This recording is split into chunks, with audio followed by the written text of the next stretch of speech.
Hey, second grade friends, it's Mrs.Llama again. Today we're going to read a book called Rosie, Revere, Engineer by Andrea Beatty, illustrated by David Roberts. You're going to be introduced to a fantastic character who's brilliant, creative, and a little shy. This is the story of Rosie Revere, who dreamed of becoming a great engineer. In Lila Greer's classroom at Blue River Creek, young Rosie sat shyly, not daring to speak. But when no one saw her, she peeked in the trash for treasures to add to her engineer's stash. And late at night, Rosie rolled up her sleeves and built in her hideaway under the eaves.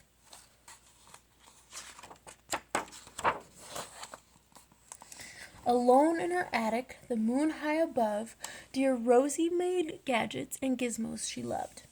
And when she grew sleepy, she hid her machines far under the bed, where they'd never be seen. When Rosie was young, she had not been so shy. She worked with her hair swooping over one eye, and made fine inventions for uncles and aunts, a hot dog dispenser and helium pants. The uncle she loved most was zookeeper Fred. She made him a hat to keep snakes off his head, from parts of a fan and some cheddar cheese spray, which everyone knows keeps the pythons away. And when it was finished, young Rosie was proud. But Fred slapped his knee and he chuckled out loud. He laughed till he wheezed, and his eyes filled with tears, all to the horror of Rosie Revere, who stood there embarrassed, perplexed, and dismayed. She looked at the cheese hat and then looked away. I love it, Fred hooted. Oh, I truly do. But Rosie Revere knew that could not be true. She stuck the cheese hat on the back of her shelf, and after that day kept her dreams to herself. And that's how it went until one autumn day, her oldest relation showed up for a stay. Her great-great-aunt Rose was a true dynamo who worked building airplanes a long time ago. She told Rosie tales of the things she had done and goals she had checked off her list one by one. She gave a sad smile as she looked to the sky. The only thrill left on my list is to fly. But time never lingers as long as it seems. I'll chalk that one up to an old lady's dreams. That night, as Rosie laid wide-eyed in bed, a daring idea crept into her head. Could she build a gizmo to help her aunt fly? She looked at the cheese hat and said, No, not I. But questions are tricky, and some hold on tight, and this one kept Rosie awake through the night. So when dawn approached and red streaks lit the sky, young Rosie knew just how to make her aunt fly. She worked and she worked till the day was half gone, then hauled her cheese copter out onto the lawn to give her invention a test just to see the ridiculous flop it might turn out to be. Strapped into the cockpit, she flipped on the switch. The Hello Cheese copter sputtered and twitched. It floated a moment and whirled round and round, then froze for a heartbeat and crashed to the ground. Then Rosie heard laughter and turned round to see the old woman laughing and slapping her knee.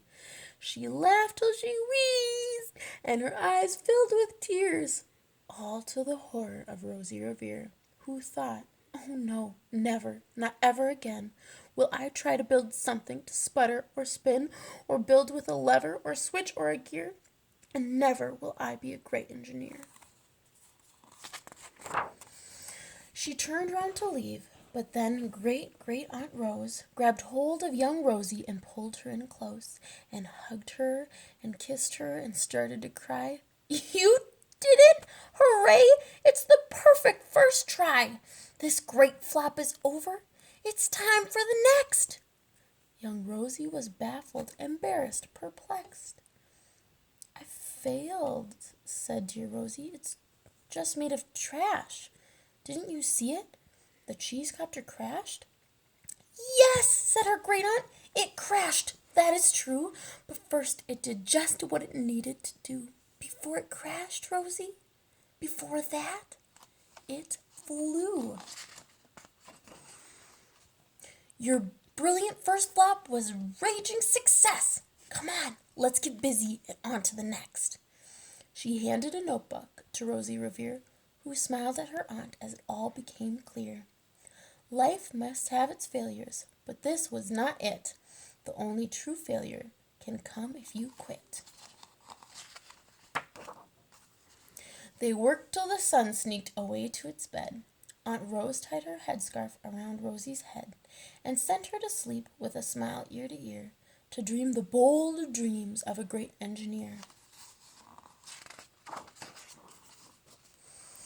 At Blue River Creek, all the kids in grade 2 build gizmos and gadgets and do hickeys too.